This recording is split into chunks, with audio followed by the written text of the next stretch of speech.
ನಮಸ್ತೆ ರೈತ ಮಿತ್ರರೇ, welcome back to Ashok agro studio. So ಈ ಒಂದು ವಿಡಿಯೋದಲ್ಲಿ ಲಾಸ್ಟ್ ನಾವು ಹಾಲಿನ ಇಳುವರಿ ಹೆಚ್ಚಿಸೋದಕ್ಕೋಸ್ಕರ ಮನೆ ಮದ್ದಿನ ಬಗ್ಗೆ ಹೇಳಿದ್ದೆ. ಸೊ ಮನೆ ಮದ್ದಲ್ಲಿ ನಾನಾ ರಕ ಇದೆ, ಸೊ ಕೇವಲ ಒಂದು ಮಾತ್ರ ಅಲ್ಲ. ಸೊ ಈಗ ನಾವು ಲಾಸ್ಟ್ ಹೇಳಿದಂತಹ ಮನೆ ಮದ್ದಿಗೆ ನಿಮ್ಗೆ ಏನಾದರೂ ರಿಸಲ್ಟ್ ಬಂದಿಲ್ಲ, ಸೊ ಖಂಡಿತ ನೀವು ನಾನು ಈಗ ಹೇಳುವಂತಹ ಮೈನ್ ಒಂದು ಇಂಗ್ರೀಡಿಯೆಂಟ್ಸ್ ಯೂಸ್ ಮಾಡಿಕೊಂಡು ಮಾಡುವಂತಹ ಮನೆ ಮದ್ದು ಅಂದರೆ ಹಾಲಿನ ಉತ್ಪಾದನೆಯನ್ನು ಕಂಪಲ್ಸರಿ ಹೆಚ್ಚಿಸ್ಬೇಕಂತಂದರೆ ಖಂಡಿತ ಈ ವಿಡಿಯೋವನ್ನು ಫುಲ್ ವಾಚ್ ಮಾಡಿ, ಪೂರ್ತಿ ವಿಡಿಯೋ ನೋಡಿ ಅದರಂತೆ ನೀವು ಖಂಡಿತ ಆ ಒಂದು ಇಂಗ್ರೀಡಿಯೆಂಟ್ಸನ್ನು ಬಳಸಿ. ಸಿಂಪಲ್ ಆಗಿರ್ತಕ್ಕಂಥ ಇಂಗ್ರೀಡಿಯೆಂಟ್ಸು, ಕಡಿಮೆ ರೇಟಲ್ಲಿ ಆಗ್ತಕ್ಕಂಥ ಇಂಗ್ರೀಡಿಯೆಂಟ್ಸು ಖಂಡಿತ ನಿಮಗೆ ಹಾಲಿನ ಇಳುವರಿ ಹೆಚ್ಚಾಗುತ್ತೆ.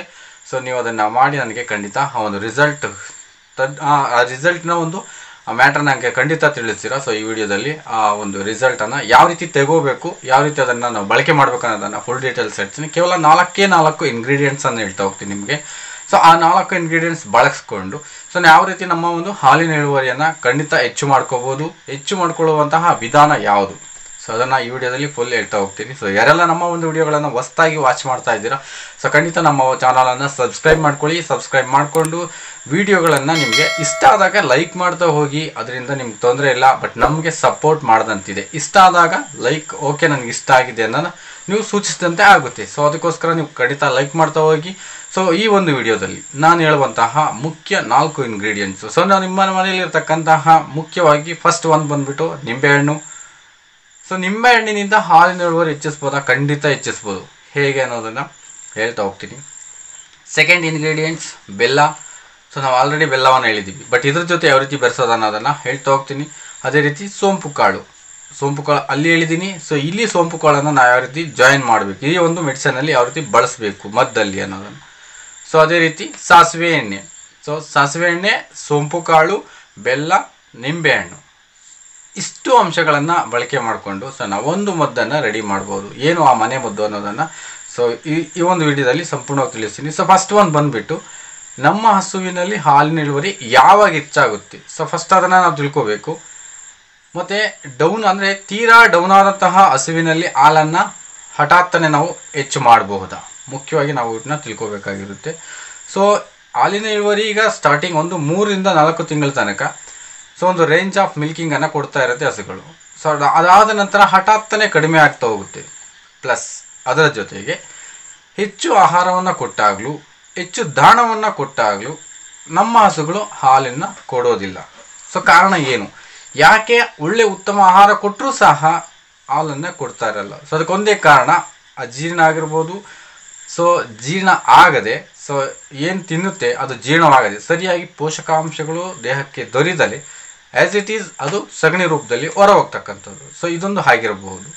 ನಿಮ್ಮ ಪಶುಗಳಲ್ಲಿ ಏನಾದರೂ ಈ ರೀತಿ ಪ್ರಾಬ್ಲಮ್ ಇದ್ದರೆ, ಅಂದರೆ ನಾವು ಹೆಚ್ಚು ಆಹಾರ ಕೊಟ್ಟರೂ ಸಹ ಹಾಲಿನ ಉತ್ಪಾದನೆ ಹೆಚ್ಚಾಗಲಿಲ್ಲ ಅಂತಂದರೆ ಖಂಡಿತ ನೀವು ನಾನು ಈಗ ಹೇಳುವಂತಹ ಒಂದು ಮದ್ದನ್ನು ರೆಡಿ ಮಾಡಿಕೊಂಡು ಸೊ ನಿಮ್ಮ ಹಸುಗಳಿಗೆ ಒಂದು 3 ರಿಂದ 4 ದಿವಸ, ಇಲ್ಲ ನಾವು ಅದು ಖರ್ಚು ಅನಿಸಿದ್ರೆ ಒಂದು 4 ದಿವಸ ಆದರೂ ಖಂಡಿತ ಕೊಡಿ. ಇದೇನು ಅಷ್ಟು ದೊಡ್ಡ ಖರ್ಚಲ್ಲ ಅನಿಸಿದ್ರೆ ಒಂದು 5 ರಿಂದ 10 ದಿವಸ ಕೊಡಿ. ಕಂಪಲ್ಸರಿ ಹಾಲಿನ ರಿಸಲ್ಟ್ ನಿಮ್ಮದೇ. ಸೊ ಅದನ್ನು ನೀವು ಕಂಡುಕೊಡ್ತೀರಾ ಆ ಒಂದು ರಿಸಲ್ಟನ್ನು. ಸೊ ಅದನ್ನು ನಾನು ಹೇಳೋದಕ್ಕೆ ತುಂಬ ಹೆಮ್ಮೆ ಆಗುತ್ತೆ. ಸೊ ನಾವು ಮಾಡಿ ಅದನ್ನು ನೋಡಿಬಿಟ್ಟು ಆಮೇಲೆ ನಿಮಗೆ ತಿಳಿಸಿರ್ತಕ್ಕಂಥದ್ದು. ಹಾಗಾದರೆ ಯಾವಾಗ ರಿಸಲ್ಟ್ ಅಂದರೆ ಈ ಒಂದು ಕೊಟ್ಟರೂ ಸಹ ಬರೋದಿಲ್ಲ, ಯಾವಾಗ ಗೊತ್ತಾ? ಸೊ ಇಂಟರ್ನಲ್ ಪ್ರಾಬ್ಲಮ್ಸ್ ಇದ್ದಾಗ. ಇಂಟರ್ನಲ್ ಪ್ರಾಬ್ಲಮ್ಸ್ ಅಂದರೆ ಎಂಡೋಮ್ಯಾಟ್ರೈಟಿಸ್ನಂತಹ ಗರ್ಭಕೋಶದ ಸೋಂಕಿಗೆ ಸಂಬಂಧಪಟ್ಟಂತಹ ತೊಂದರೆಗಳನ್ನಿದ್ದರೆ ಹಾಲಿನ ಇಳುವರಿ ಇದೆಯಲ್ಲ ಇನ್ನೇನೇ ಕೊಟ್ಟರು ಇಂಪ್ರೂವ್ಮೆಂಟ್ ಆಗೋಲ್ಲ. ಸೊ ಫಸ್ಟ್ ಅದನ್ನು ನಾವು ಕಡಿಮೆ ಮಾಡ್ಕೊಳ್ಳೋದಕ್ಕೆ ಮ್ಯಾಕ್ಸಿಮಮ್ ಟ್ರೈ ಮಾಡಬೇಕು. ಎಂಡೋಮ್ಯಾಟ್ರೈಟಿಸ್ ತುಂಬಾ ಹಾಲಿನ ಇಳುವರಿಯನ್ನು ಡೌನ್ ಮಾಡುತ್ತೆ. ಸೊ ಆ ಗರ್ಭಕೋಶಕ್ಕೆ ಸಂಬಂಧಪಟ್ಟಂತಹ ಕಾಯಿಲೆಯನ್ನು ನಾವು ಡೌನ್ ಮಾಡ್ಕೊಳ್ಳೋದಕ್ಕೆ ಮುಖ್ಯವಾಗಿ ಗಮನ ಹರಿಸ್ಬೇಕು. ಸೊ ಆವಾಗ ಹಾಲಿನ ಇಳುವರಿ ಇಂಪ್ರೂವ್ ಮಾಡ್ಬೋದು. ನೀವು ಎಂಡೋಮ್ಯಾಟ್ರೈಟಿಸ್ ಇಟ್ಕೊಂಡು ನೀವು ಏನೇ ಮೆಡಿಸಿನ್ ಕೊಟ್ಟರೂ ಸಹ ಹಾಲಿನ ಇಂಪ್ರೂವ್ಮೆಂಟ್ ಆಗೋದೇ ಇಲ್ಲ. ಸೊ ಅದು ಸಾಧ್ಯನೇ ಇಲ್ಲ. ನೆಕ್ಸ್ಟು ಜಂತು ಹುಳಿನ ಒಂದು ಔಷಧಿಯನ್ನು ನೀವು ಕಂಪಲ್ಸರಿ ಕೊಟ್ಟಿರಬೇಕು. ಸೊ ಜಂತು ಹುಳು ಇದ್ರೂ ಸಹ ಹಾಲಿನ ಇಳುವರಿ ಅಧಿಕವಾಗೋದಿಲ್ಲ. ಸೊ ಪರಾವಲಂಬಿ ಜೀವಿಗಳಾದಂತಹ ಈ ಒಂದು ಹುಣ್ಣೆಗಳು, ಸೊಳ್ಳೆಗಳು, ನೊಣಗಳು ಇವುಗಳನ್ನು ಕಂಪಲ್ಸರಿ ನೀವು ಕಂಟ್ರೋಲ್ ಮಾಡಬೇಕು. ಮಾಡಿದಾಗ ಇದು ಸಪೋರ್ಟ್ ಮಾಡುತ್ತೆ. ಸೊ ಹಾಗಾದರೆ ಯಾವ ರೀತಿ ಆ ಒಂದು ಮದ್ದನ್ನು ತಯಾರು ಮಾಡೋದು, ಆ ಮದ್ದನ್ನು ತಯಾರು ಮಾಡೋ ವಿಧಾನ ಹೇಗಿರುತ್ತೆ ಅನ್ನೋದು ನೋಡೋದಾದರೆ, ಸೊ ಈಗ ನಮಗೆ ಬೇಕಾಗಿರ್ತಕ್ಕಂಥ ಇಂಗ್ರೀಡಿಯೆಂಟ್ಸಲ್ಲಿ ಮೊದಲನೇದು ಬಂದುಬಿಟ್ಟು ಸಾಸಿವೆ ಎಣ್ಣೆ ಒಂದು 50 ಗ್ರಾಮ್ನಷ್ಟು, 50 ಬೇಡ, 100 ml ನಷ್ಟು, ಒಂದು 100 ml ನಷ್ಟು ಸಾಸಿವೆ ಎಣ್ಣೆ ತೆಗೆದುಕೊಳ್ಳಿ. ಒಂದು 150 ಗ್ರಾಮ್ನಷ್ಟು ಬೆಲ್ಲ ತೆಗೆದುಕೊಳ್ಳಿ. ಒಂದು 50 ಗ್ರಾಮ್ನಷ್ಟು ಸೋಂಪನ್ನು ತೆಗೆದುಕೊಳ್ಳಿ. ಒಂದು 10 ನಿಂಬೆ ಹಣ್ಣನ್ನು ತೆಗೆದುಕೊಳ್ಳಿ. ಸೊ ನಿಂಬೆ ಹಣ್ಣುಗಳು ತುಂಬ ಯೆಲ್ಲೋ ಕಲರಲ್ಲಿ ಬಂದು ಪೂರ್ತಿ ಹಣ್ಣಾದಂಥ ಸಂದರ್ಭದಲ್ಲಿ ಇದು ಹೆಚ್ಚು ಕೆಲಸ ಮಾಡುತ್ತೆ.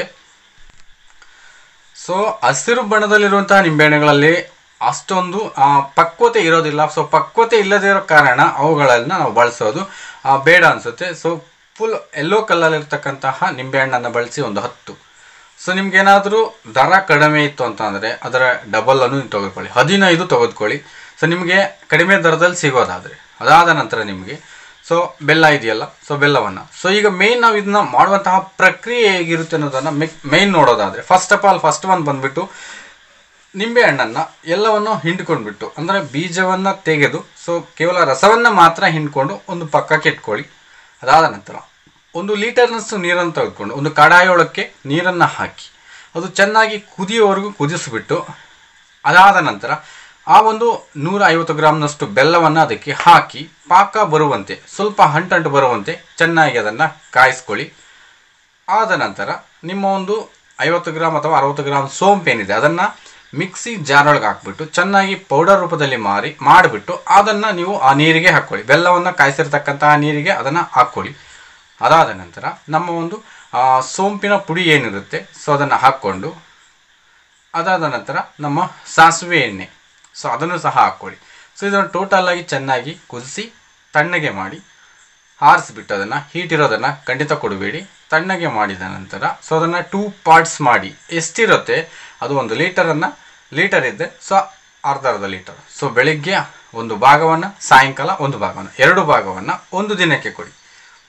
ಇದೇ ರೀತಿಯಾಗಿ ಕನಿಷ್ಠ 4 ರಿಂದ 5 ದಿನ ಕೊಡಲೇಬೇಕಾಗುತ್ತೆ. ನಾವು ಆ ರಿಸಲ್ಟನ್ನು ಪಡ್ಕೋಬೇಕಾದ್ರೆ 4 ರಿಂದ 5 ದಿವಸ ಈ ಒಂದು ಪ್ರಕ್ರಿಯೆ ಮುಂದುವರಿಸಬೇಕು.